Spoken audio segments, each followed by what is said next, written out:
Be nice is probably an admonition you've heard spoken by everyone, from your kindergarten teacher to your mother, especially if you were a particularly rowdy type of kid. Other variations of this favored saying of teachers and parents everywhere? Don't tell Miss Fanny her butt looks big in that dress, even if she asks, that's rude. Don't talk about politics or religion when we visit Uncle Sammy, that's bad manners. Don't ask Mrs. Mal why she looks sad, it'll make her uncomfortable, and besides, it's none of your beeswax. Now, some of the above advice may be helpful, depending on the context. But even if such advice works in some cases, there are other situations where blindly following these suggestions will do more harm than good.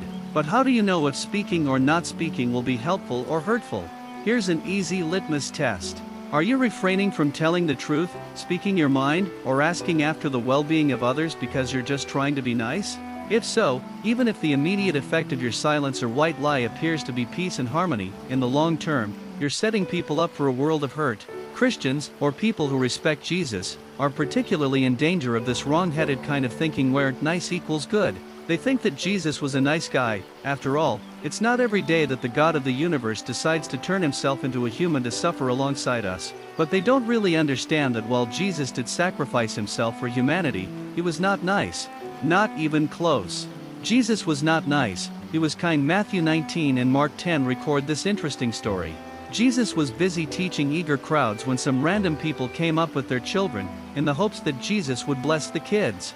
Jesus' disciples reacted as good bodyguards ought to, blocking their way, telling them not to bother the great teacher, but Jesus was indignant. Let the little children come to me, and do not hinder them, for the kingdom of God belongs to such as these, he said, then took the children in his arms, and blessed them. Well, that sounds like a nice thing to do, you protest. Maybe, for the parents and their children, but not for the disciples. Here they were, trying to protect their exhausted teacher, who had been busy doing important work all day, from the lowly, annoying rabble who wanted even more from him. And instead of appreciating their efforts, Jesus scolded them and invited the children over anyway. He even said, the kingdom of God belongs to such as these. Reading between the lines, the kingdom of God does not belong to such as you. You need to learn from these innocent children, you big, self-important men. In other words, Jesus was not nice. Nice is what certain politicians do when they want to win votes, kissing babies, and posing for photo ops with vulnerable folk whom they don't actually care about in their heart of hearts. Jesus didn't do that. He rebuked his disciples, his own friends, in order to welcome these strangers' children. Then he not only embraced and welcomed the children, but taught everyone present that they needed to be more like these little ones, to boot. You see, nice people and kind people don't have the same motivations. Nice people ask you how you're doing. Kind people actually want to know. Nice people tell you what you want to hear so that you will do what they want. Kind people tell you the hard truths you don't want to hear, so that you can be a better you.